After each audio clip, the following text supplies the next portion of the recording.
Stalin uncle, what uncle? It's very wrong uncle. Uncle. உங்களுக்கு மனசாட்சின்னு ஒண்ணு இருந்துச்சுன்னா நாங்க கேட்கிற கேள்விகளுக்கு மட்டும் கொஞ்சம் பதில் சொல்லுங்க அங்கிள்.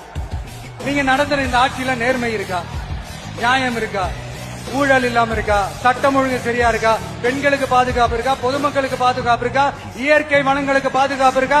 சொல்லுங்க மைடி. நம்ம எதை திருடணும் திருடக்கூடாதுன்னு இப்போ ஒரு விவஸ்தையே இல்லாமல் போச்சு. மண்ணை திருடுறாங்க, மலையை திருடுறாங்க, நீரை திருடுறாங்க, இன்னும் எதெல்லாம் இருக்கோ எல்லாத்தையும் திருடுறாங்க. நான் யாருமே திருட வேணான்னு சொல்லலைங்க, தாராளமாக திருடட்டும். இப்போது 10 ரூபாயில் 9 ரூபா திருடிட்டு 1 ரூபா செஞ்சால் இப்போ தமிழ்நாட்டில் செஞ்சுருக்காங்களா இந்த மாதிரி தான் இருக்கும். நம்ம செஞ்சிட்டேன்னு சொன்னால் அந்த 1 ரூபாயில் என்னத்தை நம்ம செய்ய முடியும்? ஒன்றும் செய்ய முடியாது. இப்படி தான் அரைகுறையாக செஞ்சு மக்கள்கிட்ட அசிங்கப்படணும். இதனால் கஷ்டப்படுறது நம்ம வீட்டு பசங்களாம், நம்ம வீட்டு பொண்ணுங்க தான் கஷ்டப்படுறாங்க. சரிங்களா? அவங்க எந்த கஷ்டமும் படலை. இது பார்க்க தலைநகரம் மாதிரியே அங்கே இருக்குது, தமிழ்நாட்டோட சிட்டின்னு சொல்கிற மாதிரியே அங்கே இருக்குது. சென்னை கேவலமாக இருக்குங்க. ஒரு ரோடு கூட நல்லா இல்லைங்க. இப்போ ஸ்டேட் ஹைவே தான் அந்த மாதிரி, ஸ்டேட் ஹைவே மட்டும் தான் நல்லா இருக்குது. சொல்லப்போனால் அது கூட ஒரு நிறைய இடத்துல பள்ளங்குழியமாக தான் இருக்குது. அது எப்படின்னே தெரியல. மற்ற ஸ்டேட்டில் போய் பார்த்தீங்கன்னா அவ்வளோ அழகாக இருக்குது road.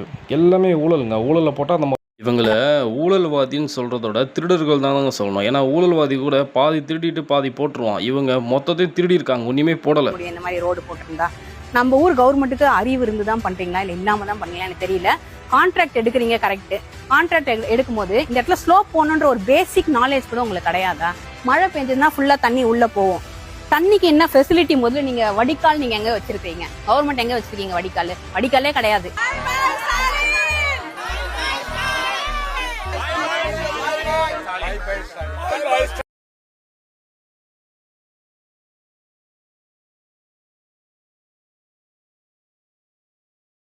Stalin uncle, what uncle? It's very wrong uncle.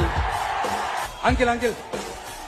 உங்களுக்கு மனசாட்சின்னு ஒண்ணு இருந்துச்சுன்னா நாங்க கேட்கிற கேள்விகளுக்கு மட்டும் கொஞ்சம் பதில் சொல்லுங்க அங்கிள். நீங்க நடத்துற இந்த ஆட்சியில நேர்மை இருக்கா, நியாயம் இருக்கா, ஊழல் இல்லாம இருக்கா, சட்டம் ஒழுங்கு சரியா இருக்கா, பெண்களுக்கு பாதுகாப்பு இருக்கா, பொதுமக்களுக்கு பாதுகாப்பு இருக்கா, இயற்கை வளங்களுக்கு பாதுகாப்பு இருக்கா? சொல்லுங்க மைடி. நம்ம எதை திருடணும் திருடக்கூடாதுன்னு இப்போ ஒரு விவஸ்தையே இல்லாமல் போச்சு. மண்ணை திருடுறாங்க, மலையை திருடுறாங்க, நீரை திருடுறாங்க, இன்னும் எதெல்லாம் இருக்கோ எல்லாத்தையும் திருடுறாங்க. நான் யாருமே திருட வேணான்னு சொல்லலைங்க, தாராளமாக திருடட்டும். இப்போது 10 ரூபாயில் 9 ரூபா திருடிட்டு 1 ரூபா செஞ்சால் இப்போ தமிழ்நாட்டில் செஞ்சுருக்காங்களா இந்த மாதிரி தான் இருக்கும். நம்ம செஞ்சிட்டேன்னு சொன்னால் அந்த 1 ரூபாயில் என்னத்தை நம்ம செய்ய முடியும்? ஒன்றும் செய்ய முடியாது. இப்படி தான் அரைகுறையாக செஞ்சு மக்கள்கிட்ட அசிங்கப்படணும். இதனால் கஷ்டப்படுறது நம்ம வீட்டு பசங்களாம், நம்ம வீட்டு பொண்ணுங்க தான் கஷ்டப்படுறாங்க. சரிங்களா? அவங்க எந்த கஷ்டமும் படலை. இது பார்க்க தலைநகரம் மாதிரியே அங்கே இருக்குது, தமிழ்நாட்டோட சிட்டின்னு சொல்கிற மாதிரியே அங்கே இருக்குது. சென்னை கேவலமாக இருக்குங்க. ஒரு ரோடு கூட நல்லா இல்லைங்க.